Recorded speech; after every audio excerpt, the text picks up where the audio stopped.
Hey, everybody. Welcome to Rocked On Detroit Lions. Off the cuff, we're getting into the Lions Legends series.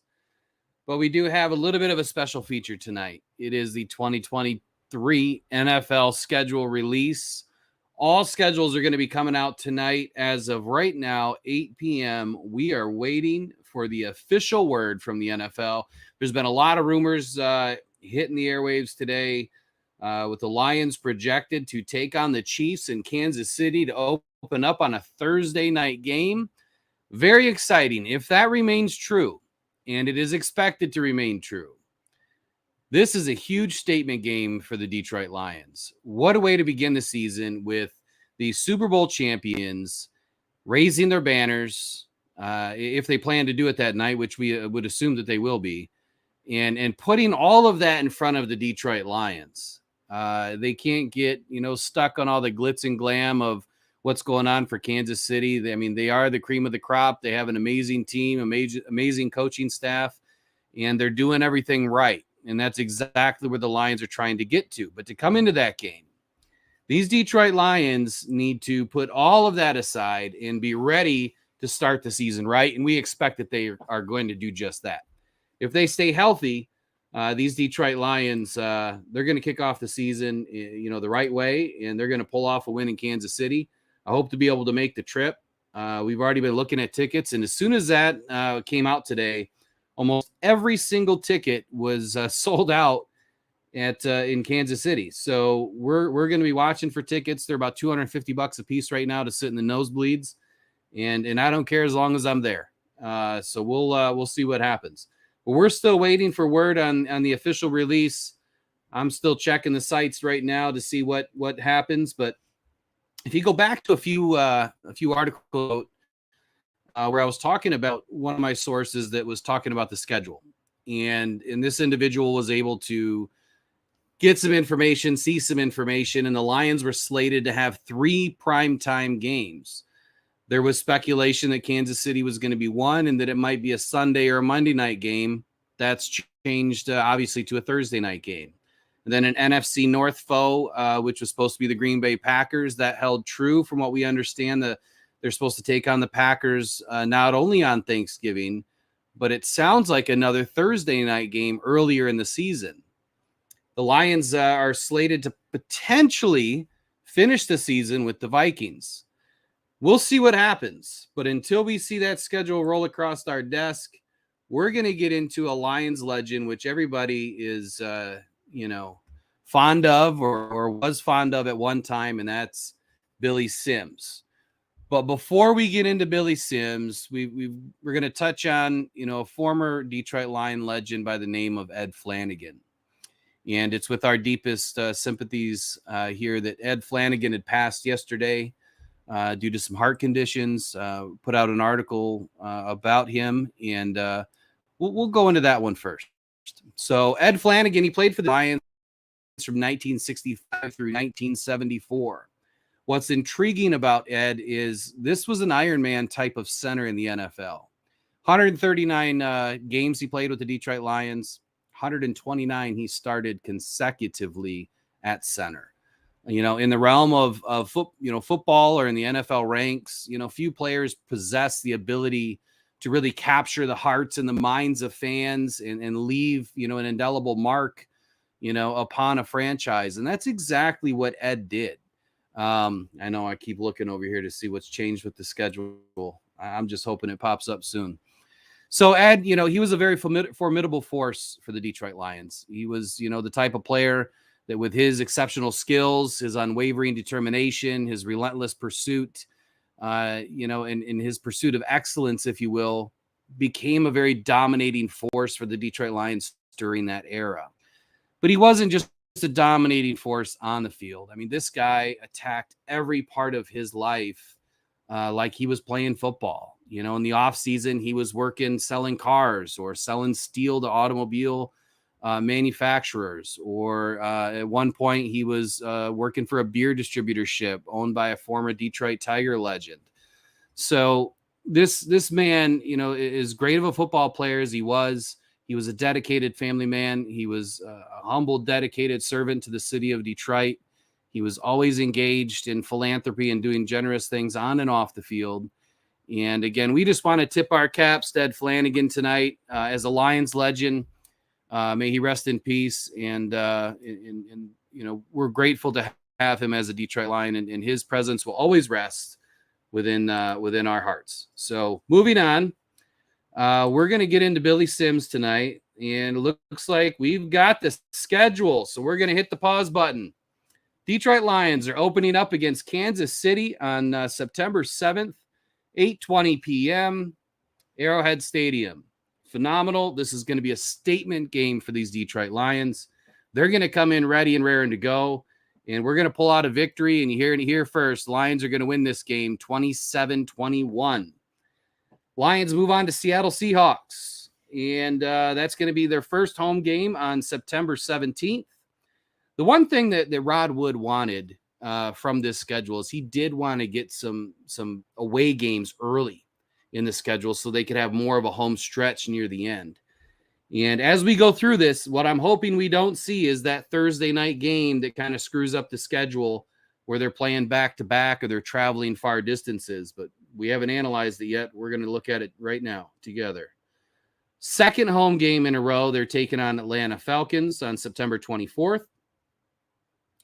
And then the Lions are at Lambeau on Prime on Thursday night. So they're getting 2 Thursday night games in the first 4 weeks.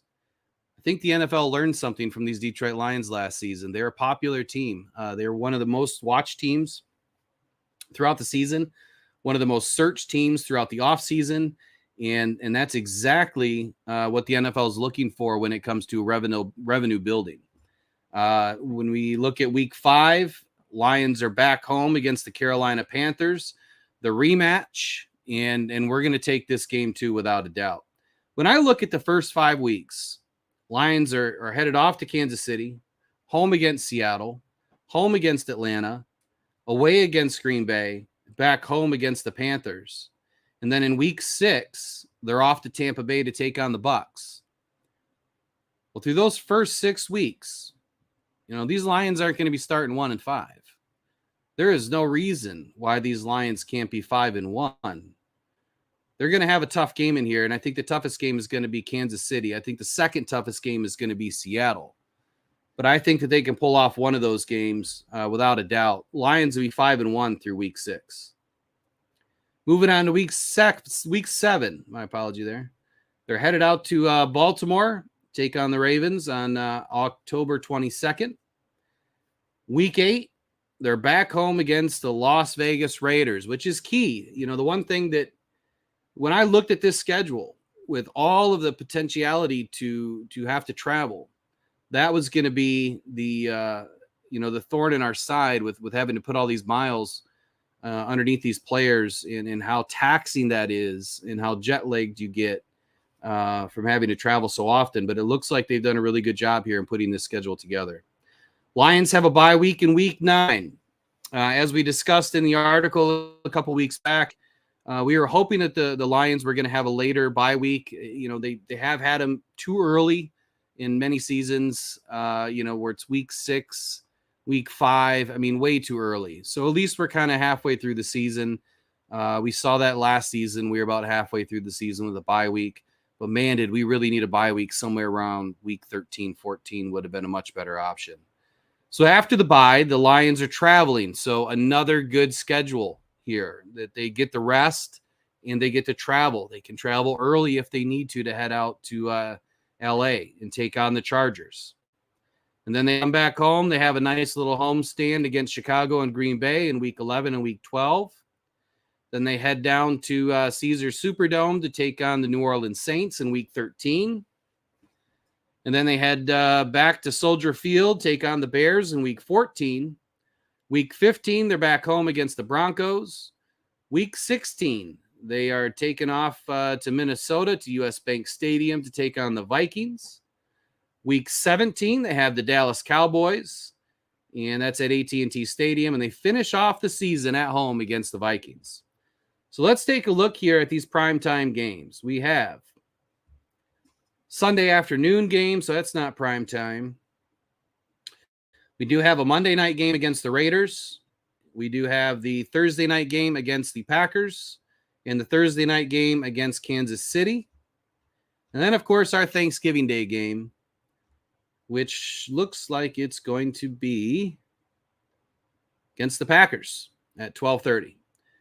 That's a great schedule. You couldn't ask for a better schedule than this, in my opinion. It's a tough schedule. We're going up against 8 former playoff opponents. Well, 7, 8 games, but 7 opponents from last season that made the playoffs. And I'm excited, man. It's going to be a great season. Great schedule, great season on the way. All right, so let's move on to Billy Sims. Billy Sims is a Lions legend that everybody is aware of. One of the originals to wear number 20. Played with the Lions from 1980 to 1984. He was definitely a Detroit Lions icon. Man, this guy could move and shake like no other. And during his NFL career, we've seen our fair share of talented running backs, but few had the impact that Billy Sims did. The former Detroit Lion running back was widely considered one of the best players to ever wear a Lions jersey.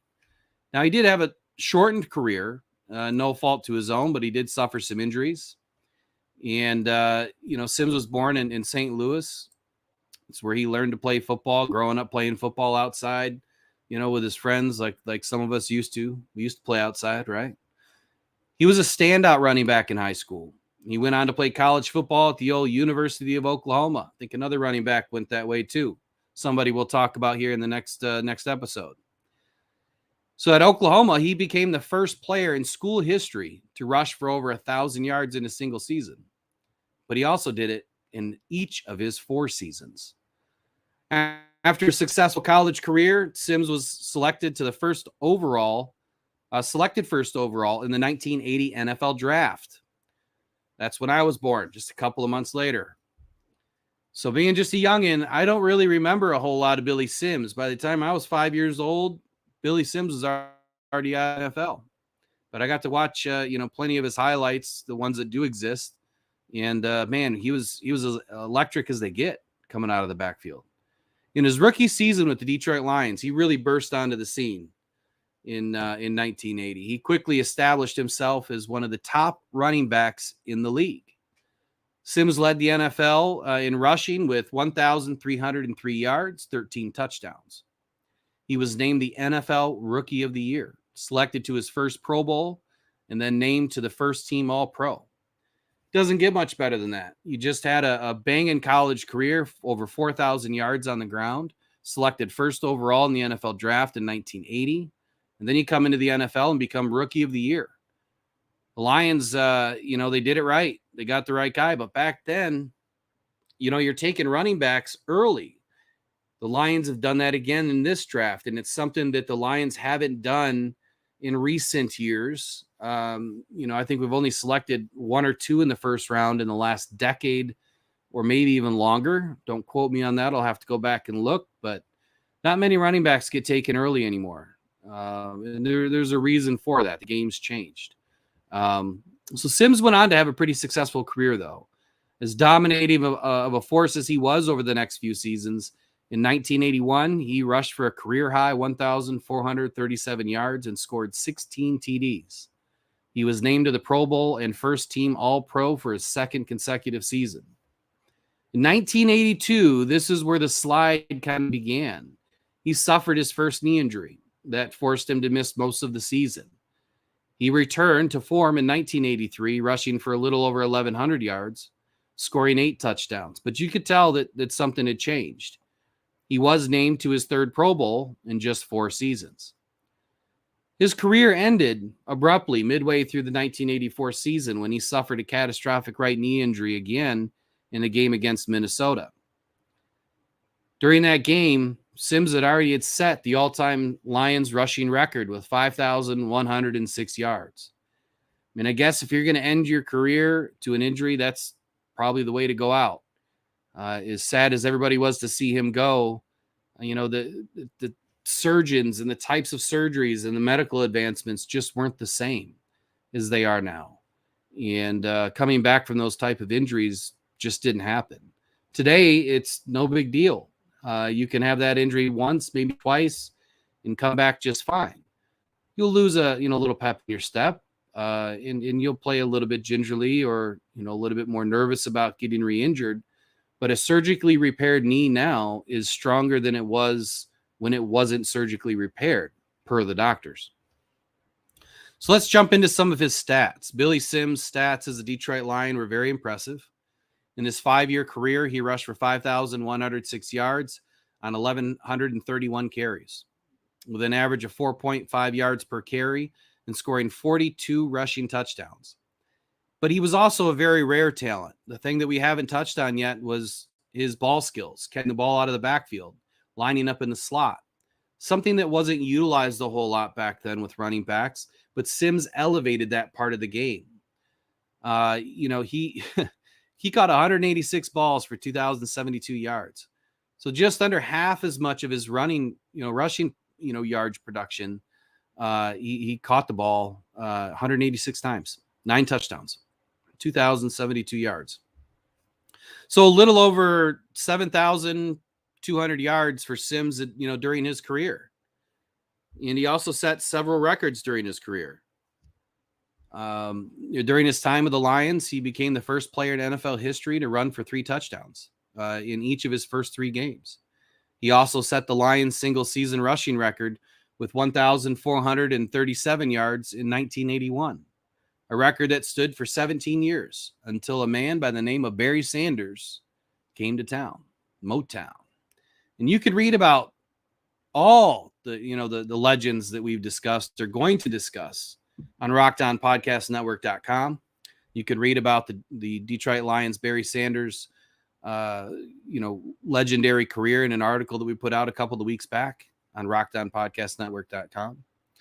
But the man, the myth, and the legend that we're talking about today, Billy Sims, his impact on the field was absolutely undeniable.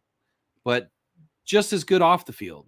Sims was known for his kindness and his generosity. And this is what I feel like Dan Campbell and Brad Holmes are trying to get back to with the people, the players, the person, the individual that they're trying to find today to work at every level, from the office down to the concessions, on the field, training staff, you name it. They're trying to find good people. And Billy Sims was a good person. And he was known, and as a beloved figure in Detroit. He was very active in several charitable organizations. I think the coolest thing for Billy Sims is what he's done after football, and that's he's owned multiple restaurants called Billy Sims Barbecue. He has a whole chain of them, a whole franchise that he started in 1992. He was inducted into the Detroit Lions Hall of Fame, which is a testament to the impact he had on this team and the city of Detroit. During his 5-year career with Detroit, Billy Sims earned several awards and honors. He was named the NFL Offensive Rookie of the Year, as we already discussed, in 1980. He was selected to the Pro Bowl in each of his first 3 seasons. He was also named a first-team All-Pro in 1981. Sims was inducted into the Detroit Lions Ring of Honor in 1994, the Oklahoma Hall of Fame in 1994, the College Football Hall of Fame in 1995. In 1999, he was ranked the 49th on Sporting News list of 100 greatest football players. So in conclusion, who was Billy Sims? Well, he was one of the most dominant players to ever bless the gridiron. And during his time with the Detroit Lions, like we've already discussed, he's earned numerous awards. He's set several records. But he was a true icon who had a lasting impact on the city of Detroit and the NFL, and how running backs were to come in and play their position. While his career was cut short by injury, he remains one of the greatest running backs in NFL history. A true Lions legend for the Detroit Lions. Just a quick recap on some of his highlights and his awards. Offensive Rookie of the Year, 1980. First Team All-Pro, 1981. Second Team All-Pro, 1980. 3-time Pro Bowl, 1980, 81, 82. NFL Rushing Touchdowns Leader, 1980. All-Rookie Team, 1980. Detroit Lions 75th Anniversary Team, Detroit Lions all-time team. Detroit Lions, he won the Heisman Trophy in 1978 at Oklahoma. He was the UPI Player of the Year in 1978. Two-time consensus All-American in 78 and 79. And the Davey O'Brien Memorial Trophy in 1978. 186 receptions, 2,072 yards, 5 receiving touchdowns, 42 rushing touchdowns, 4.5 yards a carry, 5,106 yards on the ground. Hats off to you, Billy Sims.